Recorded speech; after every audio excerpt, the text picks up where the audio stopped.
check out ESPN Film's newly released 30 for 30 podcast. From the producers of our award-winning documentary series, this is an amazing collection of sports stories you need to hear to believe. Speaking of amazing, Delta Airlines and the Fly Delta app make your travel experience amazingly easy with real-time bag tracking, e-boarding, and passport scanning during check-in. And don't forget to download 30 for 30 podcast to fill your flight with stories that will keep you coming back for more. This is the Stephen A. Smith Show podcast. I'm Stephen A. Here's one of the things that I want to say.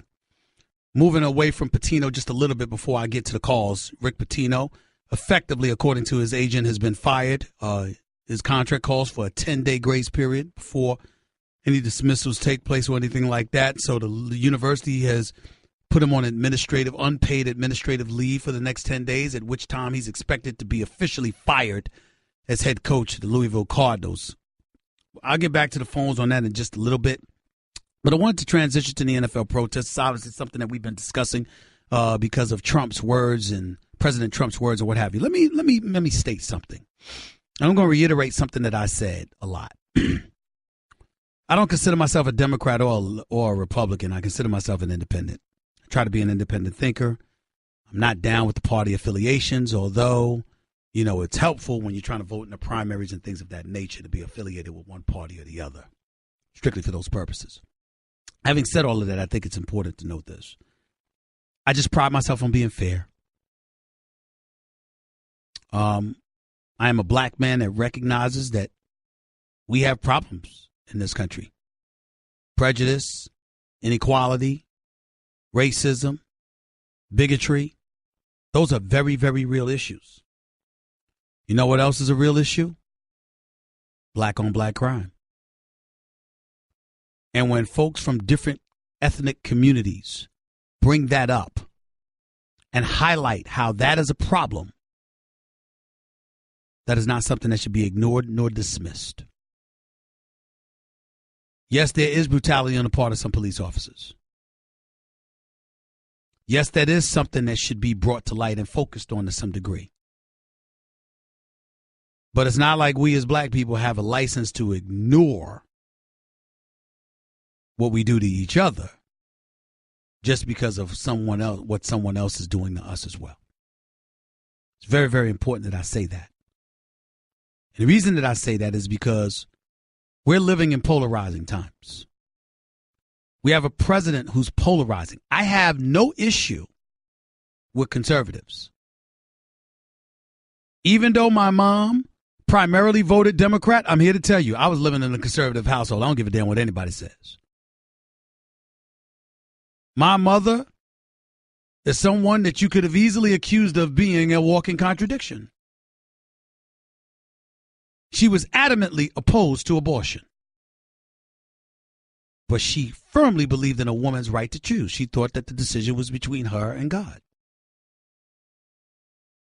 My mother was adamantly in support of gay rights. Didn't necessarily want it in our household.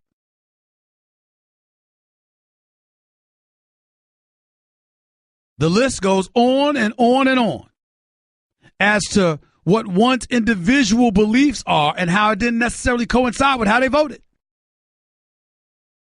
But above all else, there was a mentality in the home to live and let live and to keep an open mind and to judge people by their own individual content of character, not by the color of their skin. My mother was from a mixed marriage. My grandmother was white. And so when I see the president going out and everybody's going off and using his words as an excuse to attack him when in fact it's his politics, his policies and whatever that really they find repugnant. I'm not one of those people. I'm one of those people that believes the prism of history will tell me what was beneficial and what was not. Some things are flagrant, no doubt. Some things I might have a problem with. HBCUs. The money that used to be allocated that no longer is the case. I'm sensitive to that, along with various other things, but I'm not an aficionado. I'm not a political talk show host. I simply don't know what a Joe Madison to a Sean Hannity or a Karen Hunter to a Mark Levin knows. I just don't know. So what I try to do is use common sense and be fair. When I get on our president, I get on him for one reason and one reason only, his behavior. That I'm qualified to speak of. Sending 24 tweets over the weekend. And attacking, folks in the NFL, and prior to that, attacking or going off about Steph Curry and uninviting him when he never invited you, when he never wanted to be invited in the first place, and all this petty nonsense. You 71 years old, you acting like you 17. That's my issue with the president. Deeper, more informed and educated minds can get in deep with the policies and beyond. I'm talking about surface stuff. I believe that the presidency is the ultimate statesman's position, that you represent millions upon millions of Americans, and how you conduct yourself and the words you choose to use, if you ain't careful, can cause wars. And I'm highly sensitive to the insensitivity he appears to have to the importance of that part of the job requirement. I'm not speaking about anything else. As it pertains to Colin Kaepernick's protest, we have to accept two realities. Number one, Colin Kaepernick was never kneeling against the American servicemen and women who've represented our country or the flag. He was highlighting what the flag is supposed to mean and accusing many Americans of violating it. And that's what he wanted to bring attention to. The flip side to it is that there are many, many millions of people out there who don't give a damn what he says. That's how they interpret it. And they despise him because of it. They believe he's disrespecting the flag in our country, and they despise him for it. No matter what he says. That's the divide. And it isn't going anywhere anytime soon. Carlton in Tampa. He has moved from Massachusetts. He is now in the Sunshine State of Florida. Tampa, to be specific. No doubt warmer and far more comfortable than living in the Northeast. You are live with Stephen A. Good afternoon. I lived in the same town up in Massachusetts as Bill Belichick, and his henchmen were closing in on me, so I had to flee to Florida to keep one step ahead of him. But the reason I called today, I saw your roundtable discussion on First Take this morning with Damian Woody, Will Cain, Max Kellerman, you, and also Molly, okay? And Will Cain said something that resonated with me, and what he said was this whole Colin Kaepernick thing has become a lot of nothing. It's unfocused. Who said that? Who said that? Will or Max? Will. Okay, Will Cain said it, and specifically, he was also referring to Aaron Rodgers' now desire to get all the fans to lock arms. Yes. He said it's unfocused. It started off as being about police brutality on unarmed blacks. Then it became Colin Kaepernick getting a job. Then it became the national anthem and respect for the military. And now with Aaron Rodgers, it's about national unity or, everybody getting together. And he's 100% right, and it's unfocused. But there's a historic opportunity right now because we have an enormous number of NFL players as well as some NBA players that are all searching for a way to improve life in African-American communities around this country, okay?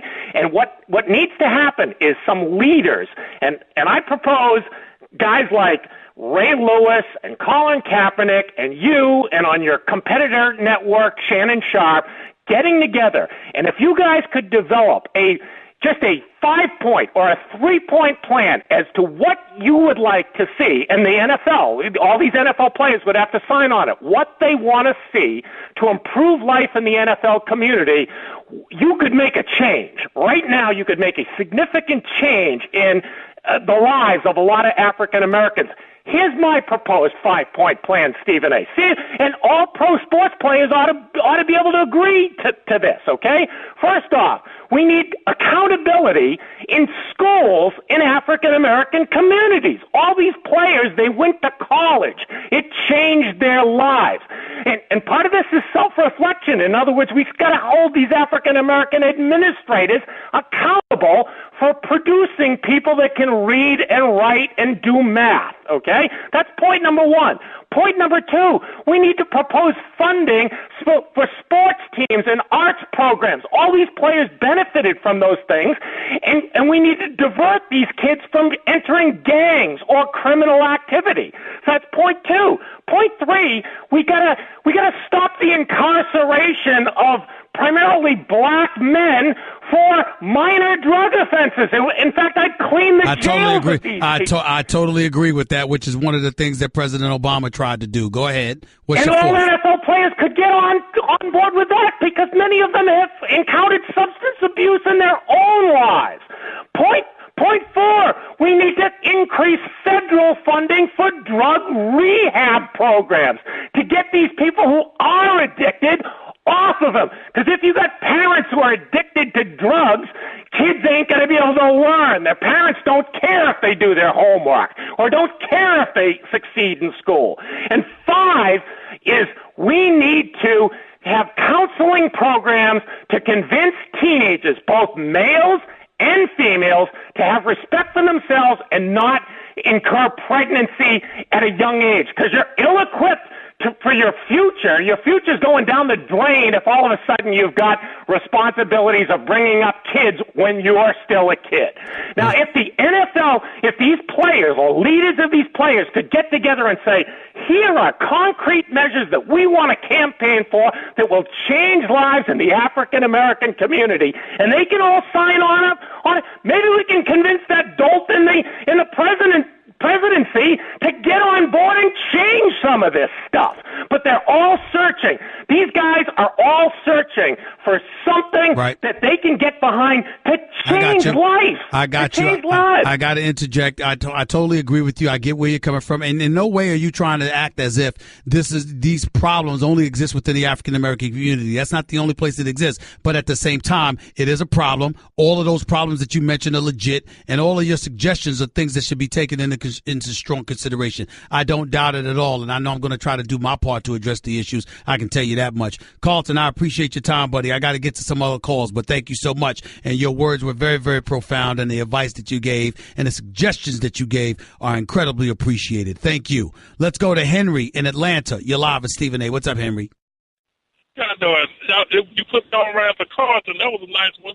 And I was trying to call you and tell you, we with the money and the women in college football, it seems like a lot of that have to happen so you too win a championship, like SMU or Colorado or even Miami. It seems like a lot of what has to happen, Henry. When they bring in the young guys, like remember when Miami was winning and Luke Skywalker was down there, and when they come in. Yeah, 2 Live Crew. Go ahead. Yeah. And then we Luke Campbell. Who's going to turn that down? I go to college right now. If Luke came and took me in down in Miami, I'll go sign up. Well, listen, what you're doing is confirming what I'm saying, that these kids go on college campuses 17, 18 years of age, and women, it's a given.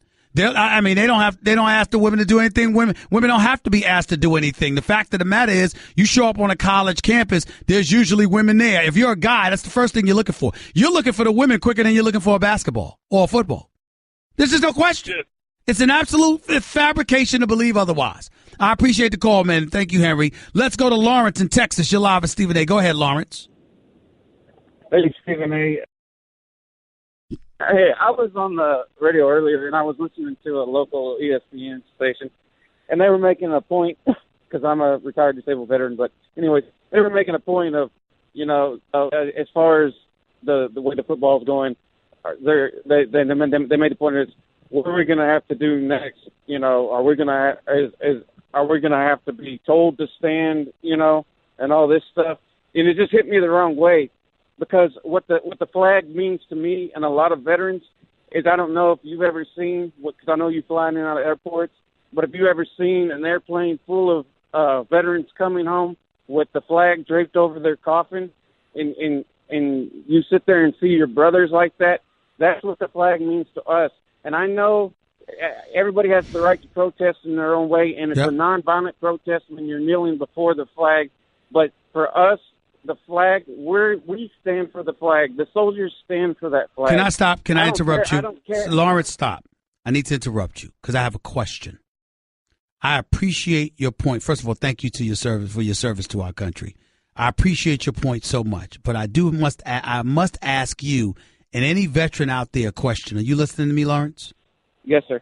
What was your position years ago when the NFL didn't even require that teams and players come out onto the field to be a part of the singing of the national anthem?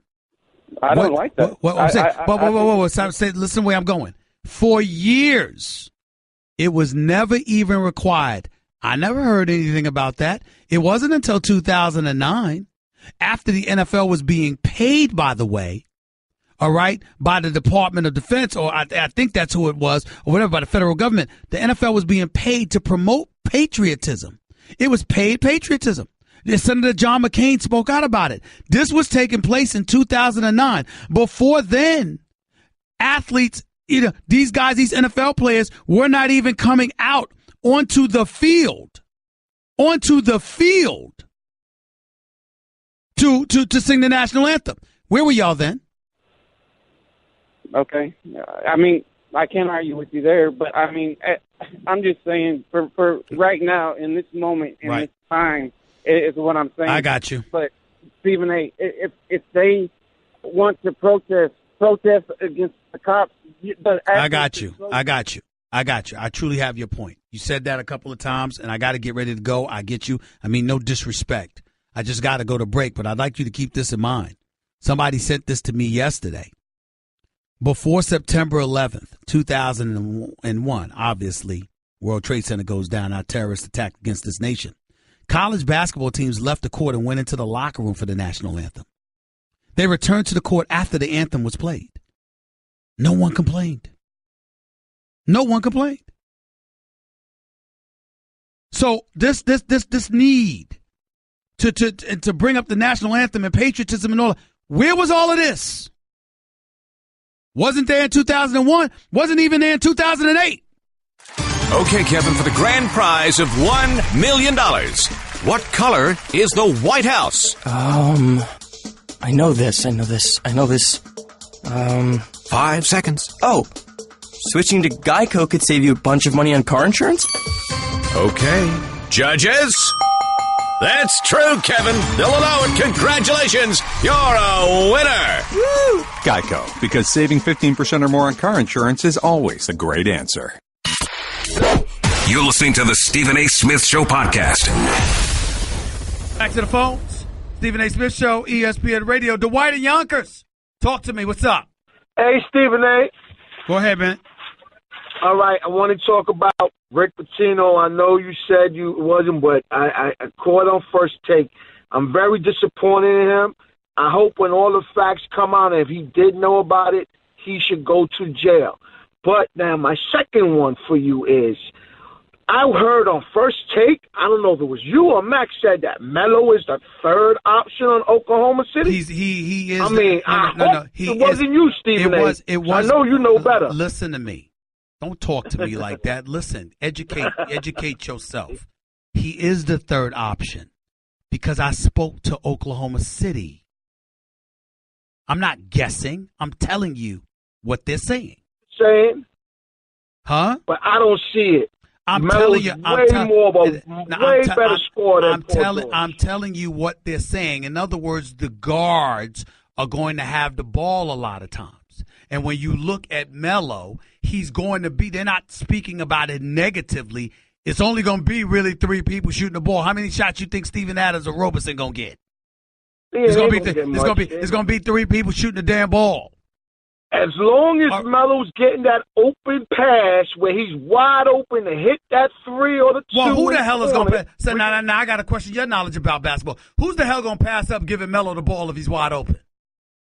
No, that's what I'm saying. Exactly. So then what you worried about whether he's 2 or 3 for? Because I still say he's a superstar. Paul George ain't there yet. He's number 2, Paul George number 3. But real quick, Dwayne Wade made a mistake going to Cleveland. He should have came over to Oklahoma. So now what you saying? He going to take J.R. Smith's spot? No. First of all, he would, number one. Number two, the reason why you don't want him in Oklahoma City, is because he ain't trying to come off the bench. And if you start him, but you put Paul George into the 3, then you have absolutely nothing coming off the bench. And so the point is it's a better situation for him in Cleveland. Not to mention the fact Dwayne Wade ain't trying to be in OKC. Melo there because he got traded. Right, but a free agent ain't trying to go to OKC. All right. Do you think he's going to start or he's going to come off I don't see him want to come off the bench. I think he's going to start ahead of JR. Why wouldn't he? Ooh. Hold it. JR don't have no problem coming off the bench. He does. Do you see what JR waited a long time? I followed his career. Oh my God! You gonna tell me about basketball now? Really? That's where we are. Yeah, I covered JR in New York. JR does not have a problem coming off the bench at all. He has a problem if he has a problem if his minutes are drastically diminished.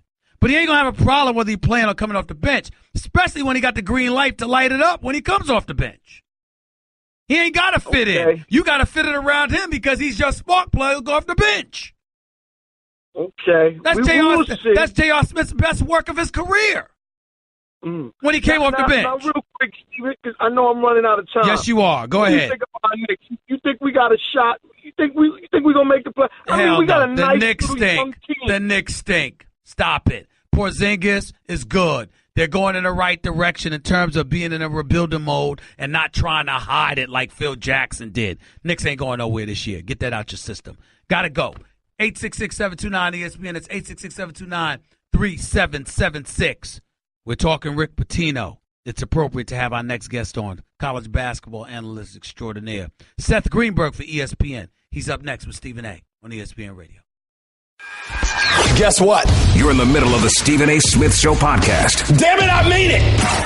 Always great to have my next guest on the line, college basketball analyst extraordinaire, Seth Greenberg, former head coach at Virginia Tech, by the way. He's right here with Stephen A. on ESPN Radio. Coach, good afternoon. How are you? Good morning. How are you?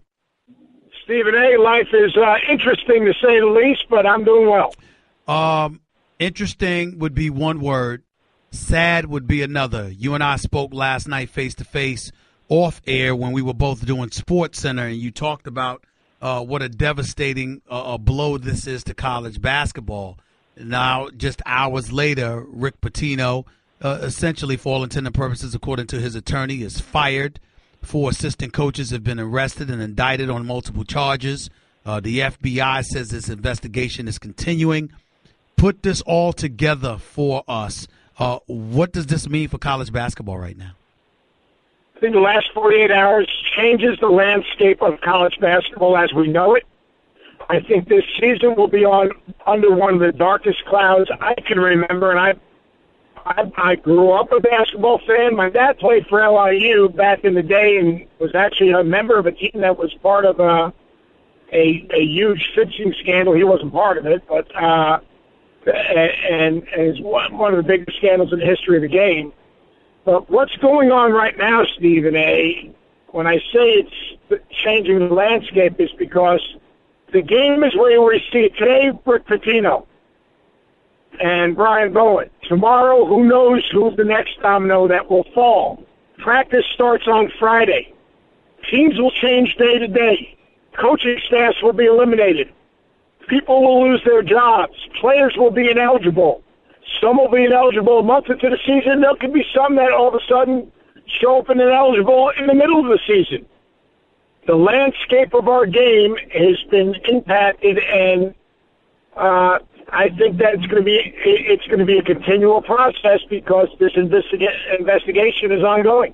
Of all the charges that have been thrown out there, levied against these coaches at Auburn and Oklahoma State and USC and all of this other stuff, I mean, what's the most egregious part of these charges that have been put out there that really rakes your nerve, that's really got you up in a tizzy right now? See, the one that's most egregious to me is the assistant coaches that were taking money to deliver players to money managers and agents.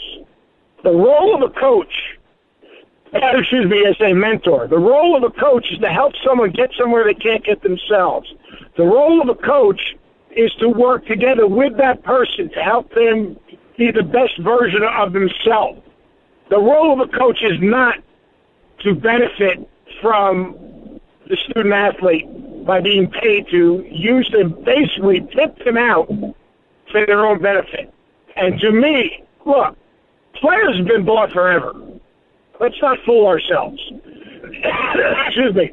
But that's happened.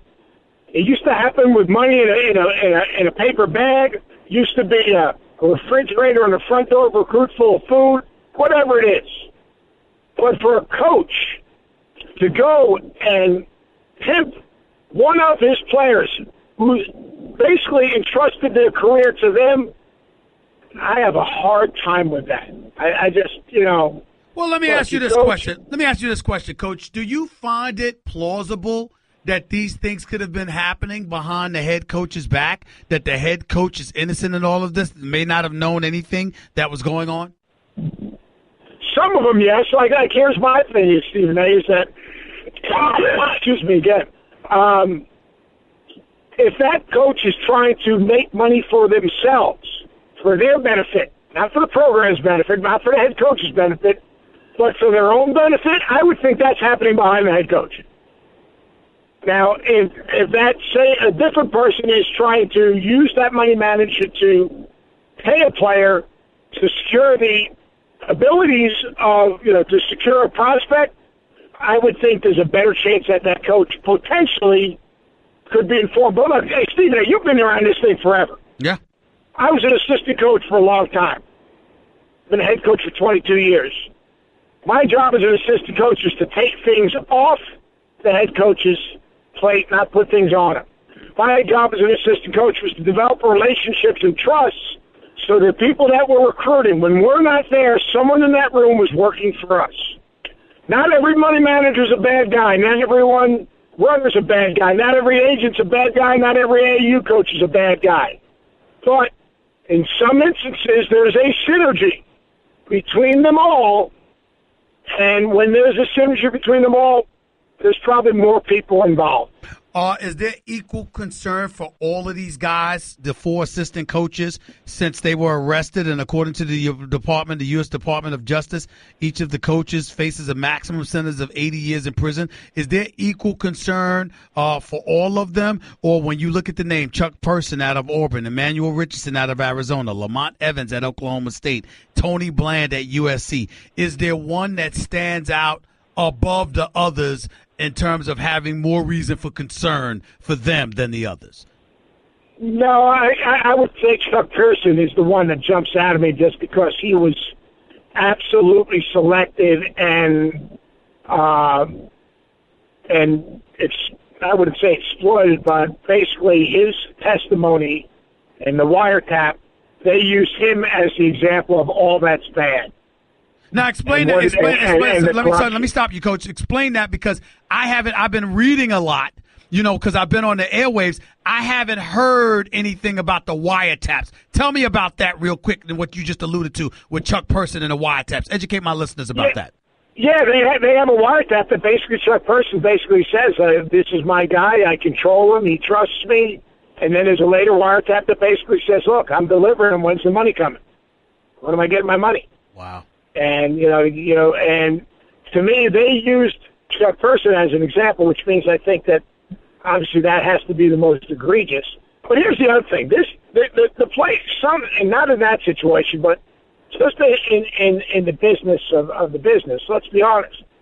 The players or their advisors or their parents or someone involved with them, they're culpable also, because they're the ones that are setting the market. They're the ones that are saying, hey, I want my piece of the pie. You want my son? You want my friend? You want my player? You want whatever? Back in the day, people, when the high school coaches were involved, high school coaches were involved in basically cutting the deal. Today, it's third parties. It's, it could be a money manager. It could be an agent, whomever.